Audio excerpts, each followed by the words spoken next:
Goeienaand almal en welkom by nog 'n aanlyn Bybelstudie. My naam is Dominee Martin Botha en dit is my voorreg om vanaand weer met ons 'n Bybelstudie te deel uit die eerste brief aan die Tessalonisense. Ek is baie dankbaar vir elkeen wat vanaand ingeskakel het en sien regtig uit na dit wat die Here vir ons gaan doen in hierdie sessie. Ek glo en vertrou dat dit vir ons elkeen tot groot seën sal wees. Ek wil dan net hê dat ons vanaand se Bybelstudie op die regte manier moet begin. So kom ons sluit die oë en bid ons vir 'n oomblik saam. Here Jesus, baie dankie dat U vir ons U skrif gegee het. En dat U daarin, Vader, vir ons op elke gesonde en goeie manier toerus om elke goeie werk in U naam te kan doen. Dankie Vader dat U vir ons die woord as 'n wapen en 'n skild gegee het. Dat dit die borswapen is wat ons ronddra. Dat ons lewens daarvolgens kan inrig en dat ons daarin geopenbaar vind wat U wil vir ons is. Here, ons wil tog net U wil laat geskied in ons lewens. Ons wil tog net, Vader, goeie seuns en dogters van die allerheiligste God wees. Ons wil in U weë wandel. Ons wil doen wat U van ons vra. Ons het 'n behoefte, Vader, om U te loof en U te aanbid al die dae van ons lewens. Want om in U teenwoordigheid te wees, Here, deur U skrif, is kosbaarder as fyn goud. Dit is beter as al die skatte wat die wêreld vir ons kan bied. Daarom is dit my opregte gebed, Here, dat U by elkeen wat vanaand ingeskakel is, sal kom stil staan deur U kosbare Heilige Gees. Dat U die woorde van hierdie Bybelstudie sal gebruik, dat U die skrif en sy waarheid sal kom oopbreek, dat U ons oordeenking daarvan sal seën, en dat U, hoe ons dit implementeer in ons lewens, sal kom bekragtig, dat ons veranderde Christene kan wees na vanaand. Christene wat ten volle toegerus is vir elke goeie werk wat hulle in U naam moet verrig. Aan U dan, Vader, al die eer, al die lof en al die aanbidding van ons harte tot in alder ewigheid. Amen. Nou goed, baie dankie. Kom ons kyk dan heel eers na die vraagie wat ons vir mekaar gaan vra. Soos wat jy weet, kyk ons maar elke week na so 'n vraagie wat ons aan die begin en aan die einde vra. En die vraagie is gewoonlik 'n soort van vergelyking met die gedeelte wat ons behandel. So vanaand se vraag is 'n interessante vraagie en hy vra: was alles te vergeefs? Was alles te vergeefs? Te vergeefs is 'n mooi ou Afrikaanse woord, ek is mal oor sulke woorde, maar te vergeefs beteken maar net, was alles verniet? Was alles maar niks werk nie? Die Engelse gebruik 'n baie mooi woord, hulle sê, was it all in vain? Was dit maar alles kunsmatig? Was dit alles niks werd op die ou einde nie? So dis die vraagie wat ek hoop dat ons almal gaan beantwoord vir onsself aan die einde van vanaand se Bybelstudie. Kom ons begin dan en ons lees die gedeelte saam. In 1 Tessalonisense 3 gaan ons lees tussen vers 5 en vers 10 en ek hou graag vir julle dit voor soos dit op die skerms vertoon word. Daar staan: daarom, toe ek dit nie langer kon uithou nie, het ek ook gestuur om julle geloof te wete te kom, of die versoeker julle nie miskien versoek het en ons arbeid te vergeefs sou wees nie. Maar nou dat Timoteus net van julle af by ons aangekom het en ons die goeie tyding van julle geloof en liefde gebring het, en dat julle altyd 'n goeie herinnering aan ons behou en verlang om ons te sien, net soos ons ook vir julle, daarom, broeders, is ons in al ons verdrukking en nood vertroos oor julle deur julle geloof. Want nou leef ons as julle vasstaan in die Here. Want watter dank kan ons God vergelde oor julle vir al die blydskap waarmee ons om julle ontwil ons verbly voor onsse God, terwyl ons nag en dag baie ernstig bid om julle aangesig te sien en te voltooi wat aan julle geloof ontbreek. Nou ek gaan net tot daar lees uit die woord van die Here uit vanaand. Dit is 'n redelike lywige hoeveelheid inligting wat ons met mekaar gaan bespreek in hierdie paar versies en ek is opgewonde om dit met u te deel. Maar voordat ons dit gaan doen, dink ek is dit nodig dat ons onsself net so vinnig weer oriënteer in hierdie brief, sodat ons net vinnig weer kan onthou waar ons staan. Paulus skryf hierdie brief aan die mense in Thessalonika. Vroeger het Paulus in Thessalonika sy sendingwerk gaan doen. Hy het daar aangekom. Hulle het baie hard daar gewerk. So hulle het fisiese werk verrig en terwyl hulle werk verrig het hulle dan ook die evangelie verkondig en soos wat hulle die evangelie verkondig het 'n groot hoeveelheid mense tot bekering gekom en het die Here kragtadig begin dien. Maar dieselfde patroon wat ons maar in elkeen van die stede sien, het maar ook in Thessalonika gebeur. Paulus raak baie gewild en baie mense bekeer hulle tot die geloof en dan raak die samelewing baie ontsteld deur hierdie bekering. Hulle is nie tevrede daarmee nie. En dan kry Paulus en sy volgelinge, die mense wat hulle self nou tot bekering tot die Here Jesus gegee het, baie teestand binne in hierdie dorp. So Paulus word op 'n stadium uit Thessalonika uitgedryf en hy kan nie dadelik weer teruggaan nie. En dis eintlik alhoewel dit soos 'n slegte ding klink, 'n baie goeie ding, omdat ons sien hoe Paulus dan van Thessalonika af dan weer na die ander stede gegaan het, om daar ook die evangelie te verkondig en 'n impak te maak. Maar, by dit alles wil ek sê, dat die mense wat Paulus tot bekering gehelp het, binne in Thessalonika. Dis natuurlik nie die Here wat ons kan red. So Paulus het hulle nie bekeer nie, maar hy het hulle dalk tot bekering gelei. Hy het dalk die inleiding, die verkondiging van die woord se deel gedoen.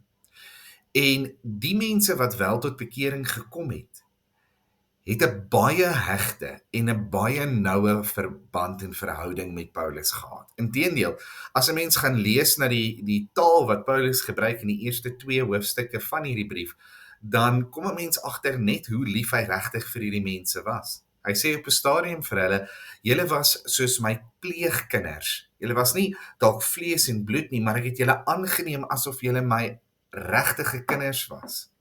Hy vertel van sy liefde vir hulle, hoe hy die Here konstant vertrou vir hulle welstand in gebed, hoe hy konstant aan hulle dink en hoe hy hierdie brandende begeerte het om hulle weer te gaan besoek. Inteendeel, dis sekerlik een van die grootste temas wat ons dwars deur hierdie brief vind, Paulus se brandende verlange om die mense in Thessalonika weer te gaan sien. Hy was soos 'n ma wat haar kinders baie lanklaas gesien het en baie graag nou weer wil gaan om vir hulle te gaan kuier. Natuurlik as ek nou sê hy soos 'n ma, bedoel ek nie hy was soos 'n vrou nie, Paulus was 'n man, maar ek bedoel maar net hy het daardie selfde behoefte, daardie selfde verlange gehad en daarom gebruik hy self ook die metafoor.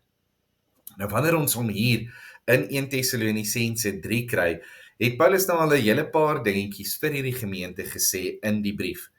En in hoofstuk 3 val sy fokus amper weer terug na daardie eerste gedagte wat hy gehad het in hoofstuk 1 en hy begin vir hulle te vertel van hierdie brandende verlange wat hy het om hulle weer te kan sien, om weer by hulle te kan wees.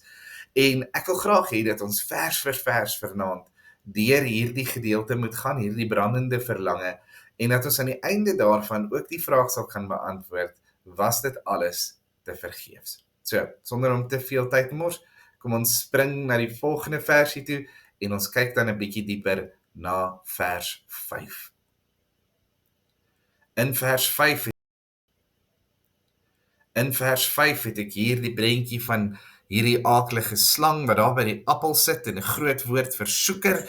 Dit lyk sommer net aaklig, maar kom ons lees hoekom ek dit daar het in vers 5. Vers 5 sê nou weer, daarom, toe ek dit nie langer kon uithou nie, het ek ook gestuur om julle geloof te wete te kom, of die versoeker julle nie miskien versoek het en ons arbeid te vergeefs sou wees nie.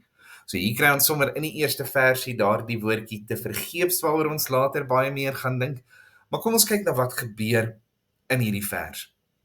Heel eers skryf Paulus, daarom, toe ek dit nie langer kon uithou nie. En natuurlik, as ons gaan kyk na die 4 versies in hierdie hoofstuk net voor dit, vertel Paulus hoe het hy vir Timoteus gestuur, omdat hy self nie kon gaan nie, en hy gebruik 2 keer hierdie uitdrukking, ek kon dit net nie langer uithou nie.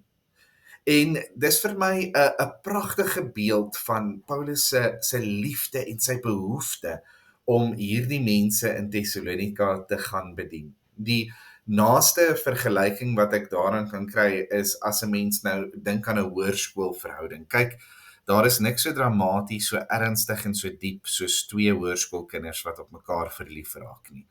Hulle sal hartstogtelik totsiens sê voor die wiskundeperiode as hulle nou in verskillende klasse moet gaan. En as hulle nou uit daardie klas uitkom, dan is dit omtrent asof hulle mekaar jare laas gesien het en nou weer verenig word. Daar is hierdie brandende begeerte om altyd by mekaar te wees. En dis waarvan Paulus hier praat. Hy sê ek het so na julle verlang, daardie pyn van verlange was so erg, ek kon dit net nie meer uithou nie. Onthou, hulle het geleef in 'n baie ander tyd as ons, baie obviously nie. Maar in daardie tyd was daar nie dinge soos selfone nie, daar was nie online bidure nie, daar was nie die internet nie. Jy het nie kontak gehad nie, inteendeel, hulle het nie eers noodwendig altyd die geriewe gehad om briewe te skryf soos wat hulle dit in die ouer dae deur die posdienste gedoen het nie. As jy 'n brief geskryf het aan iemand, kon jy dit wel doen, maar jy moes iemand gesoek het om daardie brief te gaan aflewer. Daar was nie 'n posdiens wat dit vir jou gedoen het nie. En Paulus het hierdie behoefte gehad om te weet, hoe gaan dit met die mense in Tessalonika? En ek kan dit goed verstaan. As ek vandag in 'n land ingaan of in 'n klein dorpie ingaan en ek begin daar om die evangelie te verkondig en naderhand stig ons 'n gemeentetjie en die gemeente begin vir mekaar lief te word en ons begin mekaar te leer ken en naderhand voel hierdie kerkmense meer soos familie as jou eintlike familie en jy weet meer wat in hulle lewens aangaan en jy deel meer van hulle emosies en hulle hartstogte en alles wat aangaan in hulle lewens en in hulle gedagtes en jy doen dit ten spyte van ernstige vervolging. As ek het miskien in ons konteks kan sit, ek het 'n film eendag gesien waar mense bakstene deur die kerk se vensters gegooi het of waar hulle dalk 'n motor voor die kerk aan die brand gesteek het of sulke tipe aaklige dinge gaan doen het. En dit was die realiteit vir hierdie mense. Nou nie die bakstene en die vuur van die kar nie, maar daar was ernstige vervolging gewees, so ernstig dat dit nie meer veilig was vir Paulus om daar te bly nie. Hulle sou hom eenvoudig doodmaak. So Paulus het gevlug in hierdie vuur van vervolging, waar hy besef het, as ek hier moet bly, sal ek doodgaan en dan is my bediening daarmee heen. Dan kan ek nie die evangelie nog op ander plekke gaan verkondig, soos wat ek weet die Here my geroep het nie. En in daardie moeilike omstandighede, gaan Paulus dan nou weg uit hierdie dorpie uit, en hy het geen manier om met hulle te praat nie. Hy kan nie 2 of 3 dae daarna vinnig vir iemand 'n WhatsApp stuur en sê, hoe gaan dit nou daar? Oorleef julle? Gaan dit goed met julle? Kom die mense nog kerk toe? Weet, een van die grootste gevare van 'n goeie leier is dat baie mense daardie persoon sal volg as gevolg van die persoon. En 'n mens sien dit nogal baie keer, selfs in die gemeentes, wanneer daar 'n dinamiese predikant kom, en dis iemand met die regte tipe persoonlikheid vir die area, en die regte tipe manier van praat, en hy die regte tipe boodskap, en die mense begin te drom na daardie persoon toe, en hulle word eintlik, as ons maar met mekaar moet dood eerlik wees, hulle word eintlik aanhangers van die persoon, in plaas van aanhangers van die mens, van die boodskap. En ons het dit gesien byvoorbeeld in die Korinte ook. In Korinte, as 'n mens die eerste paar hoofstukke lees, dan kom 'n mens agter, party mense het gesê, ek is deur Apollos gedoop, so ek is belangriker as jy wat deur Paulus gedoop is. En die ouens wat deur Paulus gedoop is, het gesê, nee, maar ons is belangriker as die ouens wat deur die ou gedoop is. En so het hulle aanhangers van mense geword, in plaas van dat hulle aanhangers was van die boodskap. En Paulus het besef dat hierdie 'n tendens is. Hierdie is 'n ding wat gebeur. Kyk, hy was 'n baie slim en intelligente man. En ek dink sy vrees was dat hy los hierdie mense in hierdie omstandighede waar dit nie maklik is om 'n Christen te wees nie. Weet, ek en jy kan vir mekaar sê, jy weet, om 'n kind van die Here te wees is nie peanuts nie, of is nie ice cream koop nie, of daar's een of ander boekie soos dit. En dis waar, dit is vir ons ook nie altyd maklik nie, maar vir die mense daardie tyd was dit hel gewees, wil ek amper sê. Jy het nie net vervolg geword wanneer jy kerk bygewoon het nie, jou familie en jou vriende het jou uitgeskaf. Jy was die snaakste een. Jy was die vreemde een. As jy kan vir 'n oomblik dink hoe dit sal wees as iemand in jou gesin of iemand in jou nabye familie ewe skielik na jou toe moet kom en sê, maar ek hang nou hierdie vreemde geloof aan, hoe die familie en die vriende daardie persoon sal hanteer.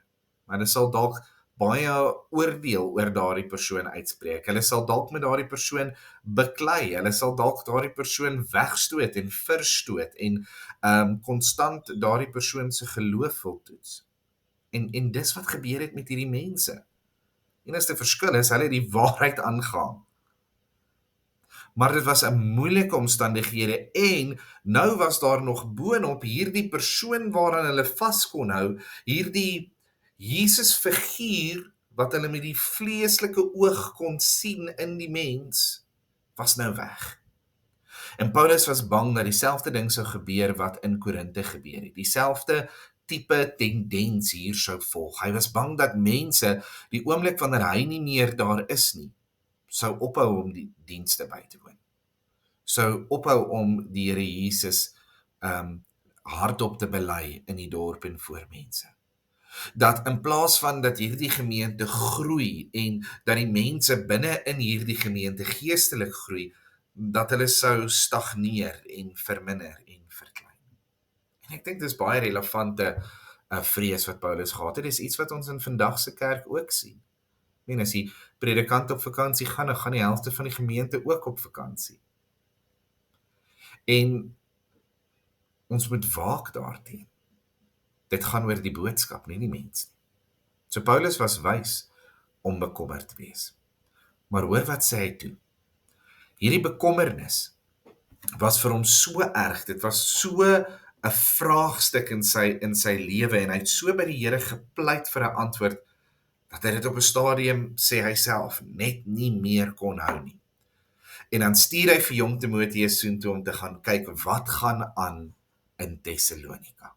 Ag, en dan sê hy, ons weet nou hy het goeie nuus gekry, maar dan sê hy hierso, om julle geloof te wete te kom, of die versoeker julle nie miskien versoek het en ons arbeid te vergeefs was nie.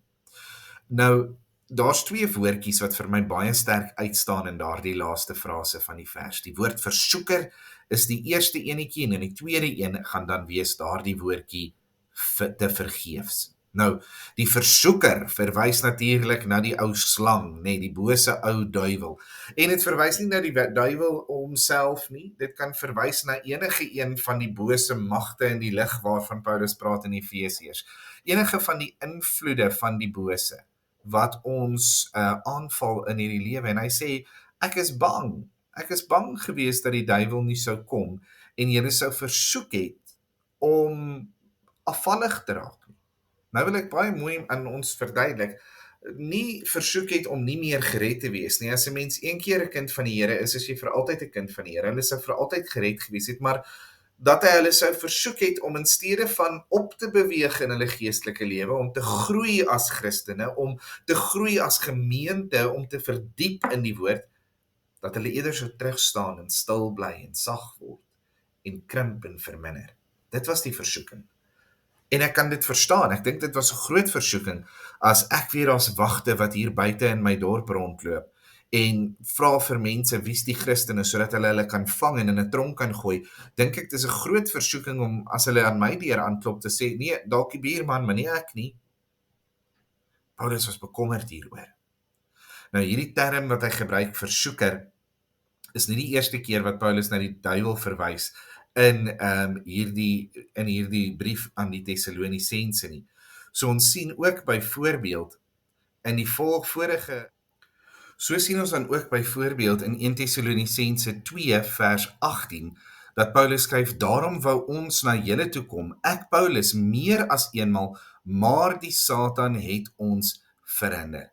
So mens sien dat Paulus baie deeglik bewus was van die invloed wat die duiwel gehad het op sy bediening en op die lewens van jong Christene wat in Thessalonika gewerk het.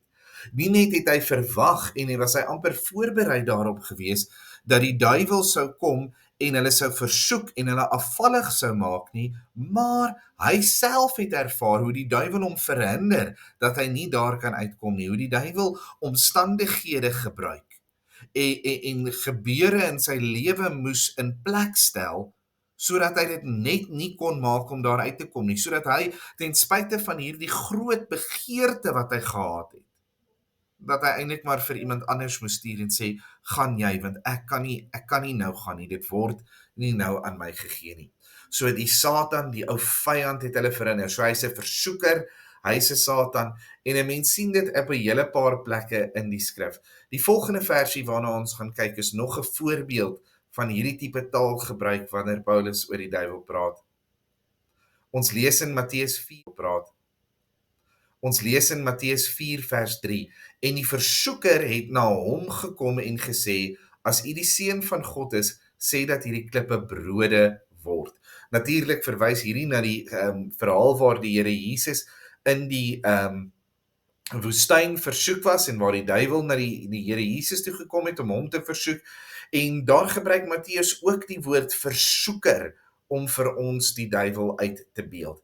En dis baie spesifiek. Onthou, name in die Bybelse tyd het 'n betekenis gehad. Petrus is rots gewees en die Here Jesus gebruik daardie naam van hom baie keer om ietsie standvastig en sterk en gefestig te verduidelik. So 'n naam het baie keer 'n betekenis gehad en wanneer Matteus vir die duiwel die ou versoeker noem, dan is dit om vir ons sy karakter te kom wys. Van daardie tyd in die tuin van Eden af is dit wat hy doen. Hy versoek ons, hy lei ons om die bos, hy maak dat ons hom glo sodat ons van die goeie en die regte pad kan afkom. Daar's nog een versie wat ek wil lees, waar dieselfde woorde ook gebruik word. En ons gaan dit hier lees in 1 Korintiërs 7 vers 5. 1 Korintiërs 7 vers 5 sê, onttrek julle nie aan mekaar nie, behalwe met wederwysige ooreenstemming vir 'n tyd lank om julle aan vas en gebed te kan wy, en kom weer by mekaar, sodat die Satan julle nie in versoeking bring deur julle gebrek aan selfbeheersing nie. En hierdie is 'n versie in 1 Korintiërs 7 wat gaan oor die huwelik, en dit gaan oor hoe mense binne in die huwelik met mekaar moet verkeer. En dan sê Paulus hierso, pas op, van die ou versoeker doen sy werk en hy wil jou versoek en hy gaan jou gebrek aan selfbeheersing, wanneer dit nou maar by seksuele dinge gekom het, gaan hy teen jou gebruik.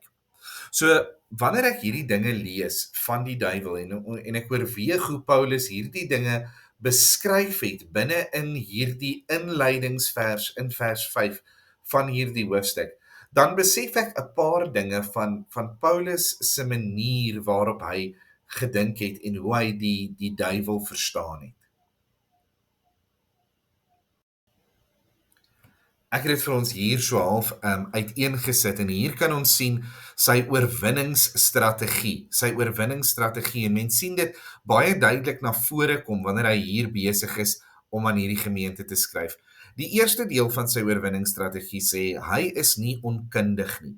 Paulus, sonder om 'n ongesonde belangstelling te hê in die duiwel en bose geeste en allerlei sulke tipe dinge, was deeglik bewus van wat die bose se plan was en wat hulle besig was om te doen. Hy was nie onkundig wat hierdie dinge aanbetref nie. 1 Korintiërs 2 vers 10b tot 11 sê, sodat ons nie deur die Satan bedrieg sou word nie, want ons is met sy planne nie onbekend nie. En die planne van die duiwel is nie 'n geheim nie. Die planne van die duiwel is vir ons baie mooi en deeglik uitgelê. Die Here Jesus kom sê vir ons wat die planne van die duiwel is in Johannes 8 vers 44. Hy was 'n mensemoordenaar van die begin af. As hy leentaal praat, praat hy uit homself uit en hy kan nie die waarheid praat nie, want hy is die vader van leuns. Hy was 'n mensemoordenaar, hy is die vader van leuns, hy is die versoeker, hy is die vyand, hy is die verleier. En dit is sy aard, dit is waarmee hy besig was. En Paulus was bewus daarvan gewees. Die goeie wat ek graag wil doen, dit gaan die duiwel probeer verwoes.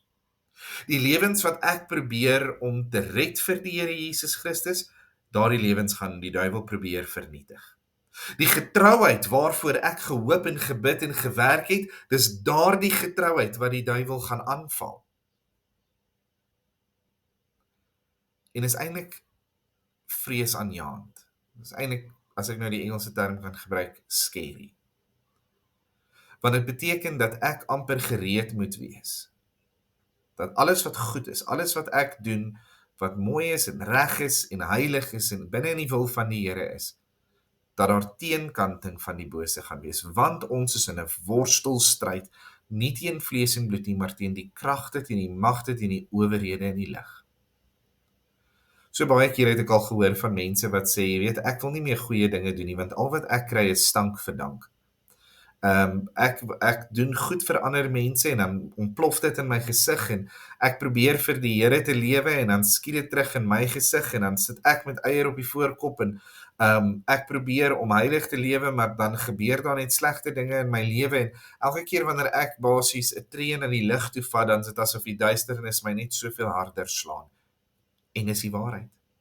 Dis wat jy moet verwag. Dis wat Paulus verwag het. Paulus was lief vir hierdie mense. Hy het met hierdie mense gewerk. Hy was 'n goeie voorbeeld vir hulle gewees van die Christelike lewe. Gaan lees daai eerste hoofstukke weer. Hy het vir hulle die beste evangelie kom verkondig. Hy het vir hulle gelei tot bekering. Hy het vir hulle vertel van 'n heilige lewenswandel. Hy het hulle toegerus met die heilige skrif. Hy het vir hulle die waarheid van die Here Jesus kom leer. Hy het hierdie brandende begeerte gehad om hulle volmaak soos 'n skoon bruid aan die Here Jesus voor te stel en hy het geweet dat as hy dit doen, sal die duiwel alles in sy mag doen om hulle te verwoes en hulle te vernietig. Hy was nie onkundig met sy planne nie. Maar hy was ook nie kwesbaar nie. Kwesbaar beteken eenvoudig, hy was nie, die duiwel kon hom niks aandoen nie. En waarom kon die duiwel hom niks aandoen nie? Waarom was hy nie benoud en bekommerd gewees oor hierdie aanvalle van die duiwel nie? Waarom het dit nie gemaak dat Paulus kon terugstaan en sê, maar ek is nie kans om teen die duiwel te veg nie. Ek is nie opgewasse om teen die duiwel op te staan nie. Los daai tipe dinge maar vir iemand anders. Hoekom kon hy dit doen? Want hy het die volle wapenrusting aangetrek. Efesiërs 6 vers 11 trek die volle wapenrusting van God aan, sodat jy staande kan bly teen die liste van die duiwel. Daardie liste van die duiwel, daardie frase beteken letterlik die planne van die duiwel. As jy die planne van die duiwel wil teenvoeter, is die manier hoe jy dit moet doen om die volle wapenrusting aan te trek. En die volle wapenrusting beteken eenvoudig, al die wapens verwys na een ding, ek is 'n kind van die Here, vervul met die Heilige Gees, met 'n heilige missie op hierdie aarde, om die evangelie te verkondig in die naam van die Here Jesus Christus. Dis die wapenrusting. Dis die hele wapenrusting. Dis die geloof, die hoop, die liefde, dis alles wat dit betref. Jy is gestuur deur God, gevul deur God en gered deur God. Wat kan die duiwel aan jou doen? En dit beteken nie dat die duiwel jou gaan uitlos nie. Dit beteken ook nie dat hy dit vir jou gaan maklik maak nie. Dit beteken nie dat jy staande kan bly wanneer hy jou tackle. Dat wanneer daar die vuur van vervolging kom, jy die guts het om te kan aangaan. Jy die mannemoed het om te kan bly staan. Want dit maak nie saak wat hy doen nie, jy is 'n kind van die allerheiligste God. Jy is 'n geliefde van die oue van dae. Jy is 'n prins van hom aan wie die serafs roep, heilig, heilig, heilig is die Here van die leerskare. Dis wie jy is en daarom het jy nie 'n saak met die Satan nie. En dan die derde ding wat ek daar raak gesien het is, hy was voorbereid op die aanval van die Satan. So hy het nie net geweet, daar kom moeilikheid en het gesê hy trek die wapenrusting aan en homself daarin verdiep nie, maar Hy het ook sy eie planne gemaak om weer die duiwel te voeter. In hoofstuk 2 vers 1 skryf hy, julle weet tog self, broeders, dat ons ingang by julle nie te vergeefs was nie. So, hy weerspreek homself amper hier, want hy sê in hoofstuk 2, ons kuiertjie by julle was definitief nie vir niks gewees nie, en dan sê hy, maar ek het Timotheus gaan gestuur om te gaan kyk of dit nie vir niks was nie. Maar ek is bly om te sien dat soos ek gedink het, dat dit wel iets getel het dit ietsie getel. En dis waarop hy wil neerkom. Maar, as 'n mens hoofstuk 2 gaan lees, dan sien 'n mens dat Paulus nie net daartoe gegaan het en so 'n halfhartige boodskapie aan hulle gelewer het en nou maar hulle die waarheid vertel het op so 'n halwe manier en toe nou maar besluit het om aan te beweeg toe dinge moeilik was nie, maar Paulus het in woord en in waarheid het hy gegaan en hy het aan hulle die evangelie gaan verkondig en hy het dit gaan leef, hy het daar vir hulle gaan wys wat dit beteken. Hy het planne gemaak om Timotheus soontoe te stuur, om Epaphras soontoe te stuur. Hy het konstant vir hulle briewe geskryf, hy wou geweet het hoe dit met hulle gaan, hy het gevra oor hulle geloof, hy het gebid vir hulle geloof, hy was konstant besig om terug te veg teen die Satan se planne. Nie deur die Satan aan te spreek asof jy enige gesag het teenoor die duiwel. Nie om te gaan en alles te gaan salf nie, nie om te gaan en allerlei rympies op te sê, of wat ook al snert hulle vandag verkondig nie, maar deur eenvoudig vir hulle te bid, om vir hulle te leer en te vermaan, en om hulle lief te hê. Dit was Paulus se strategie, om die planne van die duiwel heeltemal by die deur uit te gooi, en die wonderlikheid van dit is, dit het gewerk. Want ons sal nou sien in die volgende paar versies, Timotheus kom terug met die goeie nuus, om te sê, dit het gewerk, hierdie geloof wat jy daar gelos het, Paulus, jy wil nie weet wat het daarmee gebeur nie, want dit was 'n klein boompie, maar dit het 'n massiewe boom geword, 'n oerwoud geword. En ek dink dit moes ongelooflik lekker gewees het om te hoor. Nie net het ons die bose so half oorwin, met die waarheid en die woord en die liefde nie, maar dit wat ons gedoen het 'n verskil gaan maak. Ek wil graag voordat ons aangaan na die res van hierdie Bybelstudie toe, en ek gaan probeer om in tyd te bly vanaand. Maar ek wil graag voordat ons aangaan na die res van hierdie Bybelstudie toe, wil ek net tog 'n vraag vra. Is jy veilig teen die planne van die bose? En miskien voordat ek dit vra, moet ek eers vra, is die duiwel bekommerd oor jou? Want as die duiwel nie bekommerd is oor jou nie, dan beteken dit jy doen nie regtig jou werk nie. Jy moet so leef, jy moet keuses maak, jy moet so verkondig, jy moet so verdiep in die woord en in die Here. Jy moet so 'n lewe leef dat die duiwel, wanneer hy aan jou dink, bewe, omdat jy besig is om te doen wat God van jou verwag. Nie net wat God jou toelaat in jou lewe nie, maar om te doen dit wat God wil hê dat jy moet doen. Jy is besig om 'n kragtige wapen vir die evangelie te word in jou lewe. Wanneer mense in jou lewenswandel en in jou woorde en in jou gedagtes kan begin sien dat daar 'n werklike God is, dat daar die God se naam Jesus Christus is, dat hy gesterf het aan 'n kruis vir ons sondes, en dat elkeen wat in hom glo nie verlore mag gaan nie, maar die ewige lewe kan hê, lewe wat soos 'n fontein in hom opstoot en vrug dra in sy lewe, lewe wat alles verander, lewe wat groei elke dag. As jy so 'n Christen is, dan behoort die duiwel bitter bekommerd oor jou te wees. Dan behoort die duiwel jou aan te val om elke hoek en draai, om jou seer te maak. En dan moet jy bly wees, want dan weet jy is op die regte pad. En dan moet ek jou vra, is jy veilig? Want wat moet jy doen? Jy moenie onkundig wees oor die planne van die duiwel. Jy moet weet en jy moet verwag dat die duiwel nie tevrede is met dit wat goed en heilig en regverdig is nie. Daarom skryf die apostel so gereeld, wees nugter. Nugter beteken nie net nie dronk nie, nugter beteken wees op jou hoede, wees op die uitkyk, maak seker jy sien raak, wanneer die duiwel jou kom versoek en verlei, en wanneer hy jou wil kom aanraak en aantas en seermaak. Maar maak seker dat wanneer dit gebeur, jy ook nie kwesbaar is nie. Maak seker dat maak nie saak wat hy oor jou pad gooi nie, jy altyd vas kan staan in die volle wapenrusting van God, omdat jy 'n seun of 'n dogter van die Allerhoogste God is. En dan wees voorbereid op sy aanval. Moenie verbaas wees as jy teenkanting kry nie. Moenie verbaas wees as dinge nie uitwerk nie. Moenie verbaas wees as dit moeilik raak nie. Maak 'n plan. Maak 'n plan. Wees voorbereid op dit wat die duiwel gaan doen. En Paulus sê, ag, ek hoop so dat die duiwel nie julle hierin verlei het nie. Ek hoop so dat die duiwel nie dit reg gekry het om julle heeltemal van kant te bring nie, want ek wil nie hê, en dis waartoe ons gaan met die volgende gedeelte, dat alles te vergeefs is.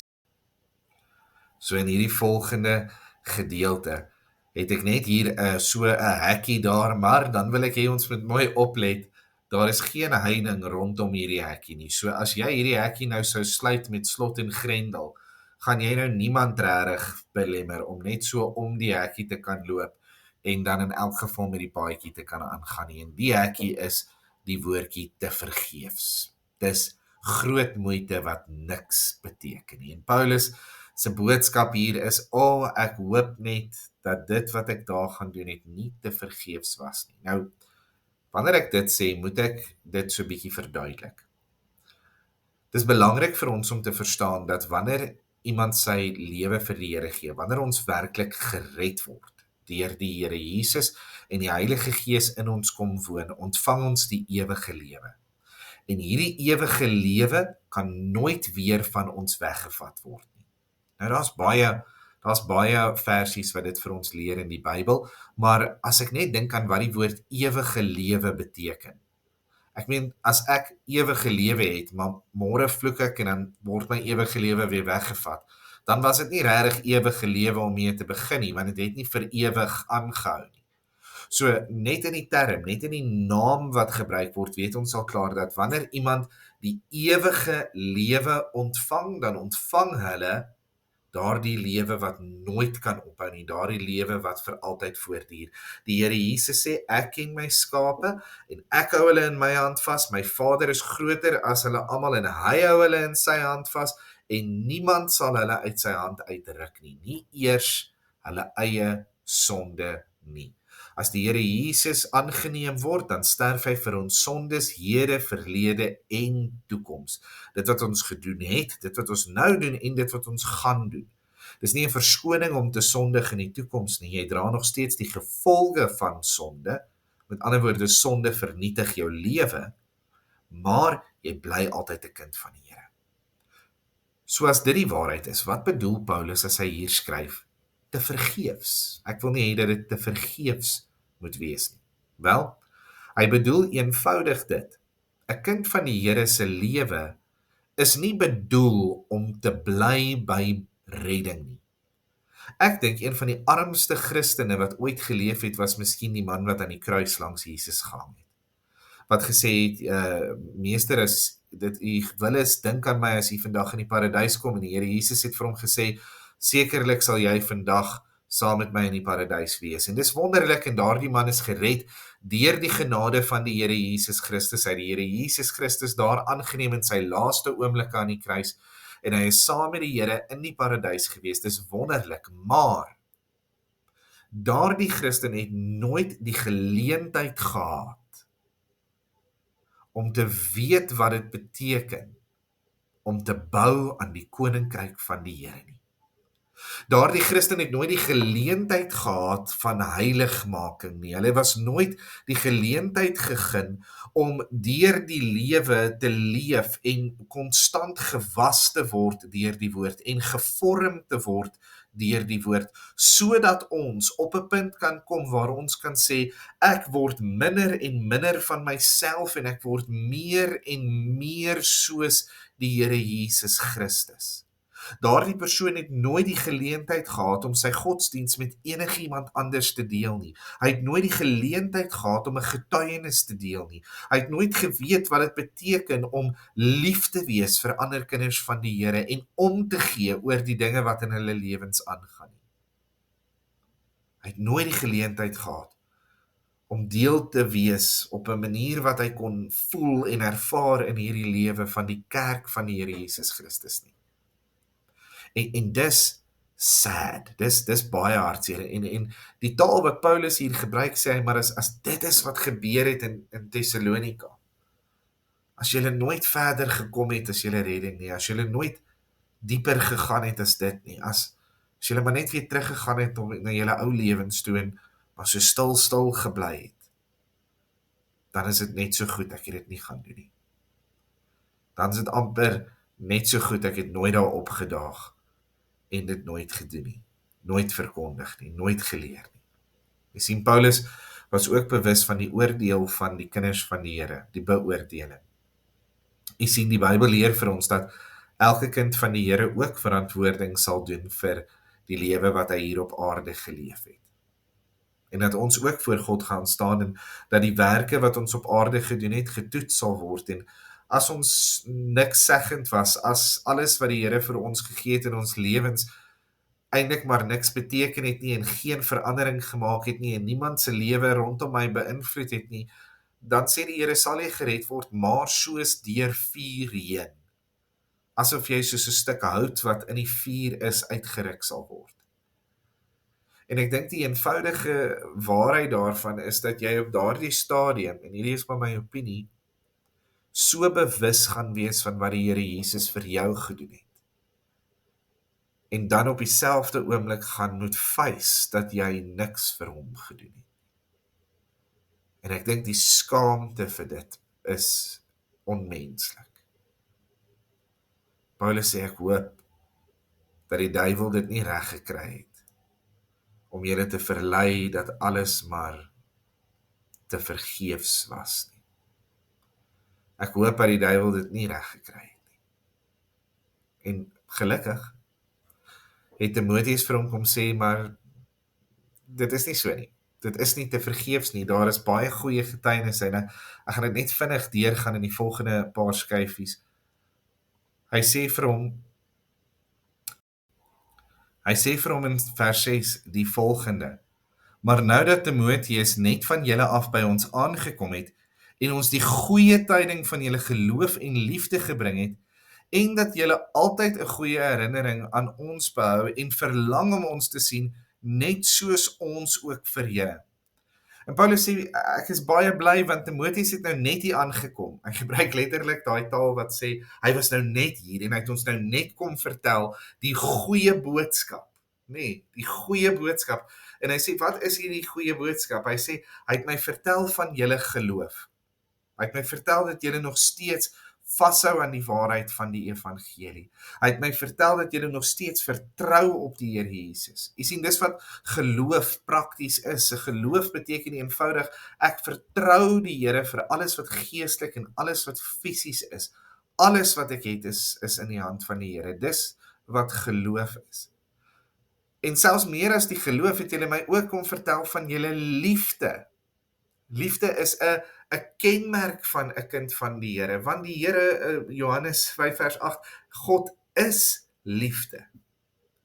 Daarom kan ons vir mekaar sê dat liefde is een van die grootste kenmerke van kinders van die Here. Daar was liefde onder mekaar. Daar was liefde vir selfs die wêreld wat verlore gaan. Daar was liefde vir die mense wat daar aangekom het, vir Timoteus hulle. Daar was 'n liefde selfs vir ou Paulus wat ver weg gesit het en hierdie brief geskryf het. Daar was liefde, en waar liefde is God. Daar was goeie herinneringe. Ander woorde, hulle het nie die leuns en die allerhande praatjies wat oor Paulus versprei was geglo nie, maar het goeie herinneringe gehad oor die tyd wat hy daar was en die getuienis wat hy gelewer het, en dan sê hy het ook 'n getuig van 'n verlange. Jy sien, daardie selfde hartseer dat hulle nie by mekaar kon wees nie, wat eintlik alles maar terugkom na geloof en liefde toe, was ook onder hulle gewees. Paulus sê hierdie nies.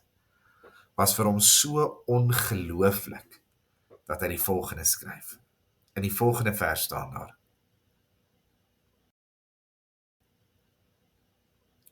Daarom broeders, is ons in al ons verdrukking en nood vertroos oor julle deur julle geloof. En hierso het ek sommer nou net 'n mannetjie wat die wêreld se gewig op hom het, en hy praat daarvan verdrukking. Die woord wat Paulus gebruik beteken letterlik pressure, nee, verdrukking en nood. Regtig behoefte, nood. Hy sê, al gaan dit nou met ons baie sleg, al voel ons hierdie druk op ons, al het ons nou 'n nood, 'n behoefte, al gaan dit regtig sleg met ons, is ons vertroos, ons voel weer gelig gemaak deur hierdie nuus oor julle. Net die feit dat julle weer in die geloof is, net die feit dat ek gehoor het van die liefde, net die feit dat ek gehoor het van die goeie herinneringe en julle verlange om ons te sien, maak my hart so gelukkig dat ek hierdie moeilike omstandighede waarin ek is kan verdra. In vers 8 skryf hy, want nou leef ons as julle vas staan in die Here. Nou leef ons as julle vas staan in die Here. En wat hy hierdeur probeer verduidelik is eenvoudig, hierdie nuus is vir my so bly, maak my so bly, dat dit voel asof dit vir my lewe gee, toe ek gedink het ek nie meer lewe in my het nie. Dat ek kan ervaar hoe dit vir my optel en my dra deur hierdie tye in my lewe. En dan sluit Paulus af met hierdie laaste twee versies, vers 9 en 10.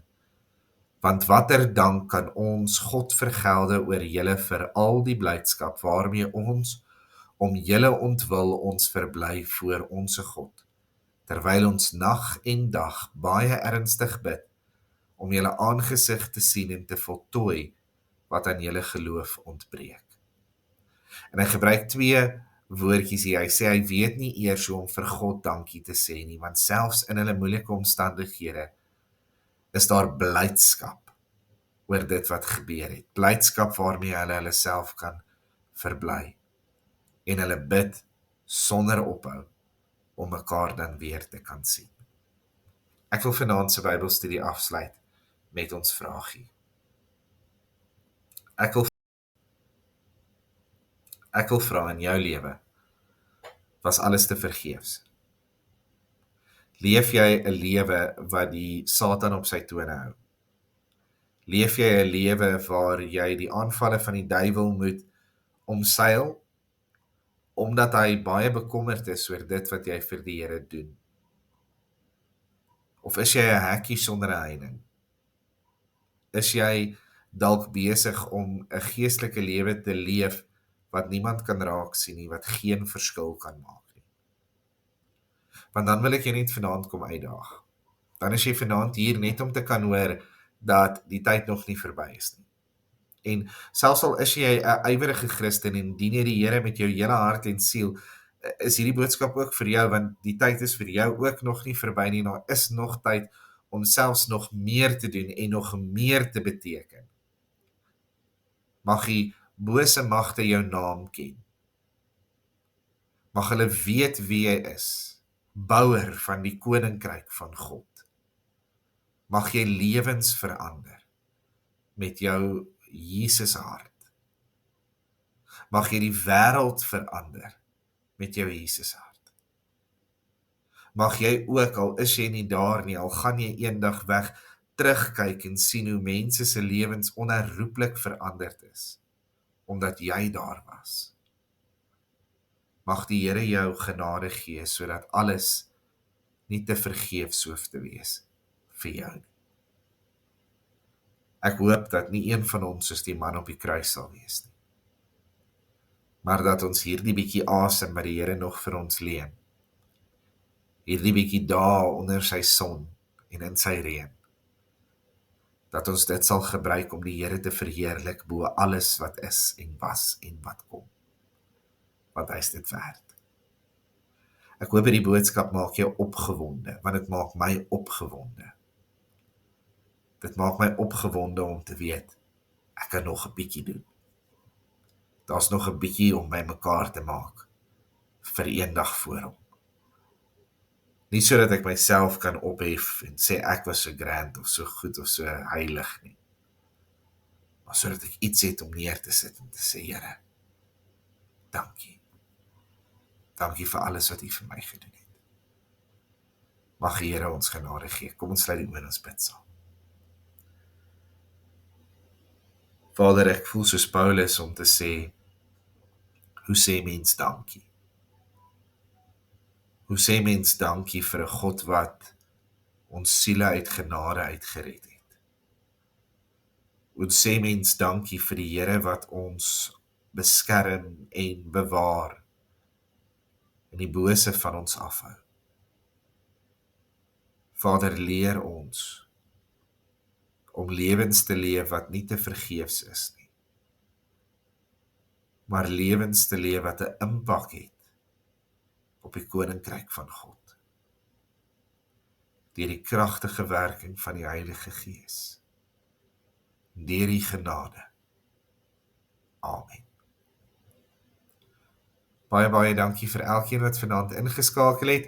Ek glo en vertrou dat die boodskap vanaand vir u tot seën was, en ek sien uit om volgende week weer verder met u te praat uit die brief aan die Tessalonisense.